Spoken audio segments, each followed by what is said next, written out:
तुर्की में भूकंप के चलते बड़े पैमाने पर तबाही को लेकर विशेषज्ञों की एक राय सामने आई है। इसके मुताबिक देश में बिल्डिंग्स के निर्माण संबंधी कमजोर नीतियां और आधुनिक निर्माण नियमों को लागू करने में नाकामी भी इतनी बड़ी संख्या में मौत की वजह बनी।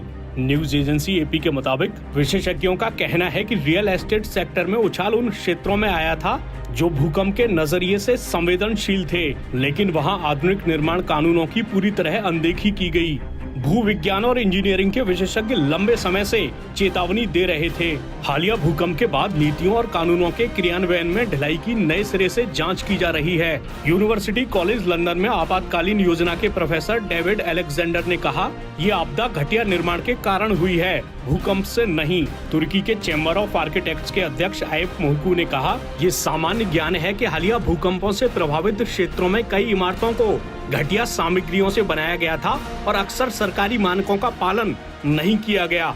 उन्होंने कहा कि इसमें न केवल कई पुरानी इमारतें शामिल हैं, बल्कि हाल के सालों में बनाए गए अपार्टमेंट भी शामिल हैं। मुहकू ने कहा, भूकंप की वास्तविकता के बावजूद इस क्षेत्र में इमारत का ढांचा कमजोर था। विशेषज्ञों ने कहा कि समस्या को बड़े पैमाने पर नजरअंदाज कर दिया गया क्योंकि इसका समाधान करना महंगा और अलोकप्रिय होता और देश के आर्थिक विकास के एक प्रमुख इंजन को रोक देता। इस बीच तुर्की के राष्ट्रपति रसेप तैयप अर्दोआन ने कमियों को स्वीकार किया है। आपदा के बाद अर्दोआन के न्याय मंत्री ने कहा कि वे नष्ट इमारतों की जांच करेंगे।